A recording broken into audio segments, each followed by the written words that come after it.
Maar het is behoorlijk saai om te zien hoor. Dus, ja. Ik weet niet of je kijkers er plezier mee doet. Dit is de K-route, miljoen reportages oer. Een tentoonstelling in het Karmelkleester in Drachten oer textielkunst. Tilleke Zwart uit Pijnakker is een van de exposanten. Pesten en de gevolgen daarvan krijgt de laatste tijd een soort aandacht. Hans van Buren, regisseur van het nieuwe theaterselschap Wig Producties, schreeuwde er een stik oer. En het kunstenscollectief Heksenhamer improviseert over het thema religie en God.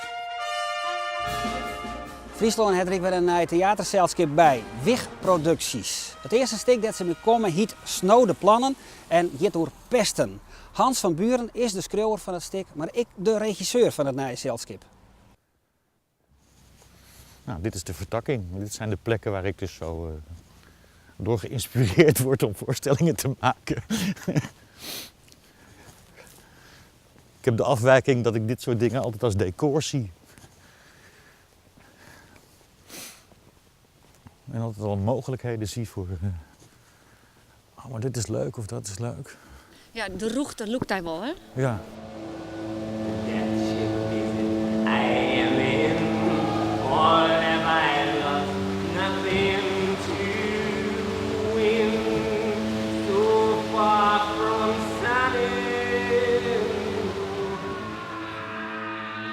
Jaar is het alweer dat Hans van Buren de voorstelling Dodenschip maken in de leegstaande afvalverbaningsoven in Ljouwert. In de tussentijd werken Hans met de Manus Brandingsstichting vooral sociaal-educatief. En nu maakt hij Snode Plannen, een thriller met 4 jonge vrouwen in een loods in Rieptjerk.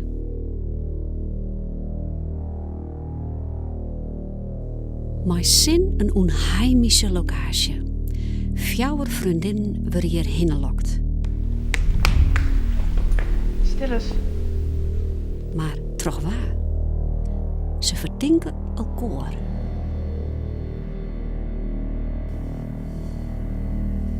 Lust er nog altijd in de kracht van het theater? Ja. Ja. Absoluut. Ik merk wel van ook zelfs mensen die niet zo theater-minded zijn, dat ze als ze wel eens weer in theater komen, dat ze, oh ja, maar dit is echt, dit wordt nu echt live gespeeld. En dat indruk maakt, ja. Door je neus inademen, door je mond uitademen. Goed luisteren. Da da da da da. Da da da da da. Iets hoger. Da da da da da. Die. Sander Boonstra is de nieuwe compaan van Hans. Ze kennen elkaar van Live, de afscheidsproductie van Parnas, verliezen hier. Sander is cultureel ondernemer en viel hem thuis bij Hans van Buren. Je geen warmere dag had kunnen zoeken. Nee, helaas niet. Kom, we gaan naar binnen. Daar is het warmer, denk ik. Te jaren richten ze Wig Producties op. Wig staat voor Wanorde is gewoon. En dit is de eerste productie. De speelsters komen ook uit Live. En dan hoorde ik van Hans dat jullie met z'n 4 heel graag bitches wilden spelen. Ik weet het niet meer. Ik had het boek Pretty Little Liars gelezen en dat komt dan straks ook een serie op tv. En dat vond ik al zo vet, dat die meiden zoveel streken hadden gedaan en dan iemand zo kapot konden maken en al die leugens die erin zaten. Dat sfeertje, dat vind ik wel mooi. Hoe haalt hij het in zijn hoofd? Amanda. Een drogere taart kun je je niet voorstellen. Snap je dat? Dat je kan kiezen tussen Amanda of mij. En dat je dan voor haar kiest? Pestkoppen en echte kringen binnen het Dissevankes. Maar in Snode Plan binnen ze haar een positie net meer zeker. De problematiek van het pesten stiert maar de zelfkeersende van 2 jongeren werd helemaal midden in de actualiteit. Ineens wordt het heel actueel. Of nou, het is natuurlijk Ja, het is altijd al actueel geweest is, maar ineens kwam het veel in het nieuws. Ik vond het ook wel raar dat wij dan bedacht hadden dit te doen als stuk. En dat het opeens vet actueel werd. Net alsof we naar aanleiding daarvan Ja. dit Ja, stuk net gingen van, maken. ja. Terwijl wij zelf gewoon uit onszelf vonden dat dit een belangrijk stuk was. En niet omdat nou Tim Ja. of Laura dat... Maar het helpt wel, zeg maar, in de inleving daarvan. Ik bedoel, Ja. er gebeuren hele echte dingen om je heen. En dat besef je dan weer even. Het is toch wel even steeds een klap, ook al ken je die persoon niet. Ik bedoel, het is wel iets heel erg heftigs. En ja, ik denk dat het ook wel een soort van passie heeft gegeven. Eigenlijk ook meer voor dit stuk. Iedereen heeft het altijd maar over die Tim die zichzelf van het leven heeft beroofd naar aanleiding van pesten. Laatst dat meisje in Putten dat voor een trein is gesprongen. Bij mij komt dan wel de vraag op, ja, en diegenen die dat geflikt hebben, hoe gaat het daarmee? En waarom hebben ze dat gedaan? En die achtergrond, daar gaat deze voorstelling denk ik meer over dan over het slachtoffer. Het verhaal wat hieronder ligt is het verhaal van een meisje dat heet Amanda. En dat is een meisje wat in Canada ook zelfmoord heeft gepleegd na jarenlang gepest te zijn. Ik heb Robert niet gedumpt en ik vind het vreselijk dat hij bij me weg is gegaan. Amanda had alles bewaard. Elk berichtje, elk sms'je en iedere reactie die wij op haar Facebook plaatsen. Elke klerenstreek die wij haar hebben aangedaan. En ze heeft het hem allemaal laten lezen. We pakken haar terug. Ja, we pakken haar terug. Nee, snode plannen, Jen, maar we zijn geen kinderen meer. Nee, we zijn geen kinderen meer. En misschien is het nu wel zo dat iemand snode plannen met ons heeft. Het wordt niet zo neergezet van, oh, het slachtoffer is vet zielig en wij zijn echt, de bullies zijn echt gemeen. Ja, je ziet het wel, maar niet... Andere manier. Gewoon Ja, een andere gewoon manier. andere Het wordt kant. niet je gezicht ingedouwd. Ik denk dat je langzaam even gaat realiseren waar je nou eigenlijk naar aan het kijken bent. Ja. En ik denk dat dat wel een interessante manier is om te doen. Maar we willen niet boodschapperig zijn in de zin van, goh, nou moeten die meiden daarvoor gestraft worden of dit of dat. Ik denk dat mensen dat voor zichzelf moeten uitmaken als ze de voorstelling hebben gezien. Maar ze worden wel heel erg geconfronteerd met wat ze geflikt hebben in het verleden. Worden ze wel heel erg mee geconfronteerd. Amanda neemt wraak. Op grauwelige wijze. Daar!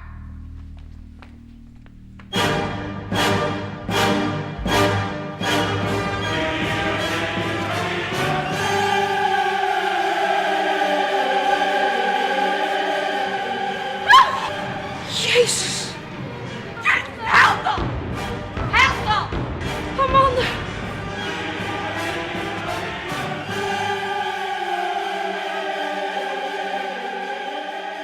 Het was een val. Iemand heeft dit voor ons uitgezet. Wat de soort mensen net weten is dat het nog maar correct lien is dat er nonnen winnen in het Karmelklooster in Drachten.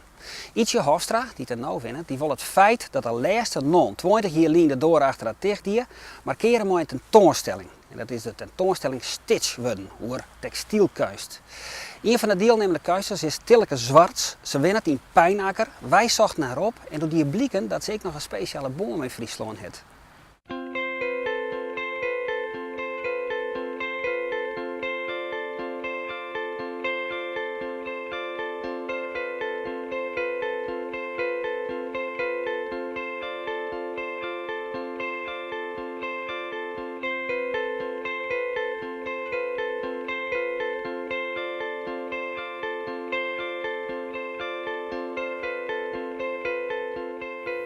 Maar het is behoorlijk saai om te zien hoor. Dus, ja.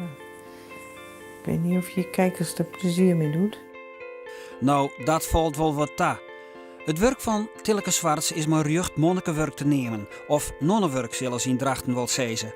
Gemiddeld neemt die werk wel 4 maanden de tijd, omdat het klaar is. En dan ben het fleurige collages waarin het een protte te zien en te belibje valt. Nou, toen ik aan het googlen sloeg om eens even te zien wat er op dat gebied alweer van naaldkunst, toen was hij een van de eerste die ik zien kwam. En ik dacht, het was een hele leuke manier, omdat ze toch een hele eigen stijl voelde het met haar naaldkunst. Zij twittert, zat ze zelfs uit, op doek. En zij pakt dus allerlei motieven uit de wereld van de computers, van het internet, maar ik uit de krant, op wat er toevallig, wat ze toevallig jet, wat ze zocht. En dat brengt ze in beeld. En dat is op een hele bijzondere manier. Het is eigenlijk alleen fragmenten, er zit geen duidelijke lijn in. Als ze begint weet ik net hoe het eindigt zal. Dus dat is toch wel een hele bijzondere manier van werken. Hoe typeer jij je eigen werk? Ik zeg meestal heel fijn borduurwerk, maar dan een beetje graffiti-achtig. En soms, als ze dan nog raar kijken, zeg ik heel anders als je grootmoeder. De meeste mensen maken eerst een ontwerp en werken dat netjes uit. En dat doe ik niet, ik begin zomaar ergens. Ik geloof dat met dit werk ben ik hiermee begonnen. Eigenlijk was het de fles Glassex en mijn puntenslijper. En wat ik dan leuk vind is dat die puntenslijper er heel vriendelijk uitziet. En die fles Glassex die heeft voor mijn gevoel iets dreigends. Maar goed. Mijn moeder borduurde tafelkleding, kussens. En ja, als kleinkind wil je dan ook wat borduren. Dus was ik, weet ik veel, een jaar of 6. En dan had ik ook een lapje met borduren.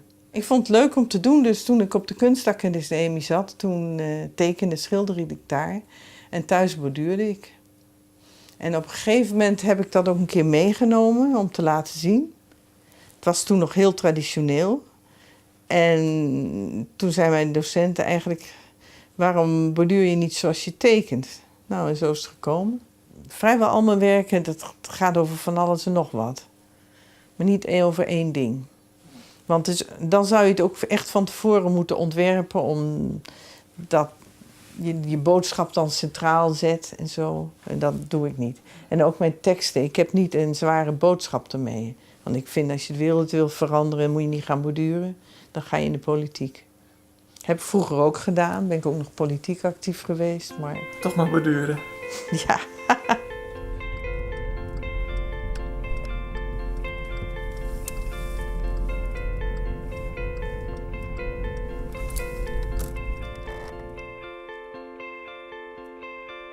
Tilke heeft een groot succes met haar borduursels en exposeert door de hele wereld.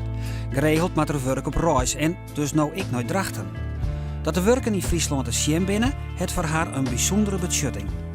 Ik heb een heel aparte band, want eigenlijk zonder Friesland was ik er zelf niet geweest. Dat is de meest simpele manier om te zeggen. Want ik ben van Joodse huizen. En mijn ouders zijn op tijd ontsnapt. Zijn eerst, het ging toen nog tegen betaling, in het westen ondergedoken geweest. En later, toen ze geen geld en zo meer hadden, zijn ze verder geholpen door de ondergrondse. Dat kwam toen op gang. En in Friesland was dat het best ontwikkeld en het veiligste. En ze zijn dus een paar jaar lang ondergedoken geweest in Friesland. En zo hebben ze het leven gered. Ik heb 1 werk gemaakt wat echt daarover gaat. Ik heb ze allemaal gekend, heet dat. Dat is een soort staande uitdrukking. En dat gaat eigenlijk over de mensen die er niet meer zijn, die je gekend hebt. En in zijn algemeenheid, lees je iets terug in jouw werk wat met jouw Joodse achtergrond te maken heeft? Ja, dat Joodse is heel impliciet. Misschien het gevoel voor humor. Een soort mengsel van een lach en een traan, zeg maar. Ik denk dat dat wel, of het typisch Joods is, weet ik niet, maar dat wordt wel herkend. Vind je het ook belangrijk dat die humor erin zit? Dat het luchtig is? Ja, ik vind dat kunst niet altijd zo looiig hoeft te zijn. En ja, ook als het een serieus onderwerp is, dan hoef je dat toch niet altijd zo loodzwaar te presenteren. Dan nog even waarom nooit drachten. Want naast het werk van Tilke Zwarts hing je er werken van oren-grutte namen uit de hongerwerkwereld. Waar binnen ze op selecteerd? Wat hier naast mij hing, dat is van Joyce van Dongen. Die combineert verschillende technieken, die schildert. Op olieverf en acryl en daarna borduurt ze erop. Dat is natuurlijk ook een hele aparte manier van werken. En daar hebben ze een beetje op uitgezocht dat er 8 kunstenaars binnen die op totaal verschillende manieren op niveau, want sommige hingen ik in het Museum of Art and Design in New York. Een Engelse kunstenares die hier hing, het Cash Holmes, die hing het ook in musea in Japan. Dus dat is toch wel heel aardig als het niveau heeft en toch echt een grote verscheidenheid aan werken. En voor de liefhebbers, Tilke Zwarts jouwt op 2 en 3 maart een workshop borduren in het klooster. En er is nog plak. Als je nou een paar mensen maar een uitsprutse mening, maar totaal oren opvattings bij me kon zetten en je laat ze improviseren op een thema, God bijgelijks, dan weet je van tevoren net wat er uitkomen zal. Maar nieuwsgierig is het al. Heksenhamer is een collectief van 3 kunstenaars die dit experiment aangaan. Oorroenen snooit de medie in de louter harmonie. Joke Kroeze weer erbij. Ik tref de Malje van Heksenhamer tijdens een repetitie in Ljouwert.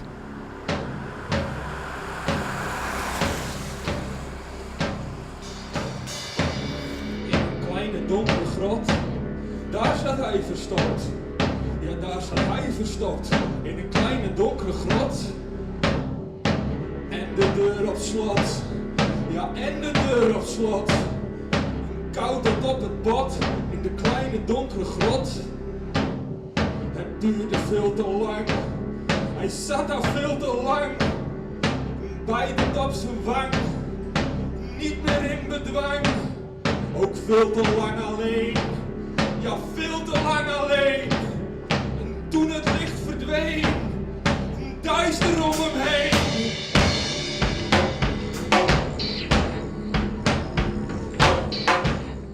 Een collectief vormen hier, hoe ben je bij elkaar gekomen, zo? Nou, ik denk dat het vooral in onze manier van werken zit. We houden er heel erg van om vanuit ideeën te werken waarbij we nog niet direct nadenken over wat het effect ervan gaat zijn. Dus gewoon een idee hebben, aan de gang gaan, uitwerken en dan later pas zien wat voor consequenties er gaan vastzitten. En voor mij is dat inderdaad is dat waar we elkaar een beetje in hebben gevonden.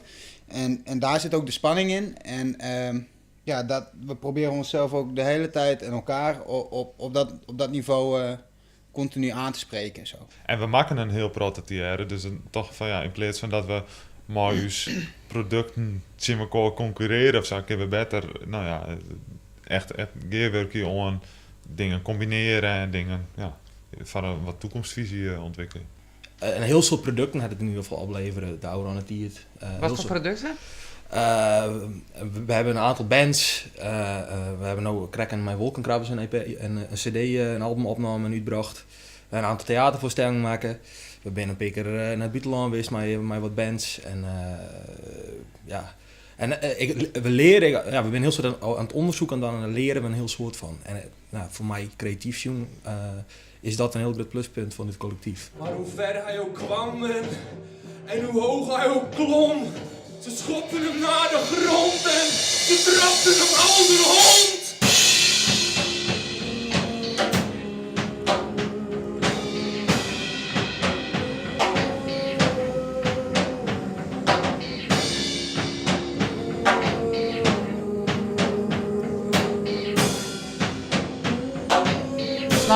Dan treffen we elkaar weer in een harmonie. Yes. Wat gaat er gebeuren? Nou, daar hebben we dan de eerste van de 3 Heksenhamer-sessies. Waarbij we eigenlijk 2 delen hebben. Het eerste deel is improvisatie georiënteerd, waarbij we 5 gasten uitnodigen. En die gaan aan de hand van 5 kernwoorden gaan zij een soort van met elkaar in gesprek. Maar dat staat natuurlijk niet vast, want het blijft improviseren. Dus ze gaan reageren op elkaar.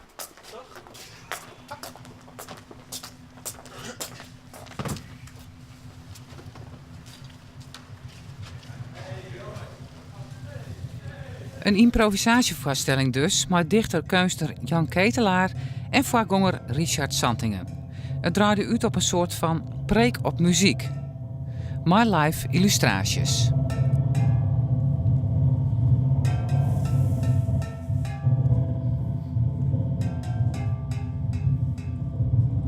Wat zou ik met mijn leven doen als ik mijzelf niet zo'n grote flapdrol vond? Maar God de Heer riep de mens. Adam, waar ben je? Toen ik voor het eerst huilde, waarom zou dat geweest zijn, denk je? Toen het zo vol van leven was. Van vliegen naar lopen. Van een God die wandelt in de avondkoelte. Een lange tenenmachine, een lustfabriek, ego, gigantico en dom. Jongens, zo vreselijk dom. Het is goed zo. Wie er nog iets was tussen terugzeggen van Hierst en Richard? Nou, Richard hier over vleien en over de geest van God en over vleien. En toen moest ik aan Huisheid denken en een fragment uit de preek van Huisheid van ik weet niet waar die tekst zit, maar en dat we jongeren zullen moede en mat worden, maar zij die de Heere verwachten zullen opstijgen als arenden. Misschien weet jij waar dat staat. Ja, Jesaja tussen 40 en 50. Het is wel even een andere manier van spreken dan in een tjenst, in het kerken. Ja, zeker. Het is een hele andere manier. De muziek maakt het wel heel zwaar. Hè? Dus ik had bepaalde dingen waarvan ik dacht van dat is luchtig. Of dat is juist wat wij zouden zeggen in de kerk bemoedigend. Hè? Maar door de muziek word je meegenomen in een soort sfeer van spiraal naar beneden. En dat is wat de muziek eigenlijk doet. Ik weet op een gegeven moment net meer wat van mezelf is. Ik ben helemaal volgetten. Ik kom uit de baptistenhoek, is hij weer dominee. Dus het is Savi in de dingen en Savi in zijn net. En ik kom er net mee om dat ze door te trapen. Want er is een hele grote goeds bij. Dus ja, ik ben aan het zoeken gewoon. Wat goed is, wat ik oorhaan en meenemen. Ik weet niet meer wat van mezelf is of wat van het kerk is. Of van, dat weet ik niet goed meer. Dus ik probeer meer bij te zoeken.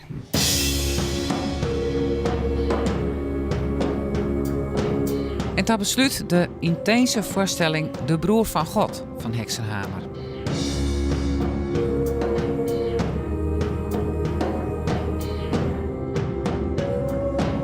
Ik dacht zelf een beetje, er valt niet zo volle te laatje, maar de religie. Nee, Nee, deze sessie inderdaad net. Maar misschien een andere sessie hoor. Dan gaan we meer de gospelkant op. Ja, de volgende is in maart. Ja. Wat wie twee maken we? Natuur. Dat we dan iets heel jochts en vrolijks en... opbouwends. Ja, en weet je net te volle ben al hoe te denken. Wordt het dan heel leuk. Dit wie de kaarroute na weekend dat zelf in Worpswede, Duitsland, want er wennen zijn 100 jaar lang Paula Motterszoon-Becker. Een prachtige schilder, dat museum Belvedere dit jaar hier in Uitpakkersil. En de toneelvereniging van Broeksterwoud die brengt de film Walk the Line over het leven van Johnny Cash op de planken. Maar ja, wat ik hier heb, een prachtige vertolking van June Carter. Van nou bedankt voor het zien, en naar weekend.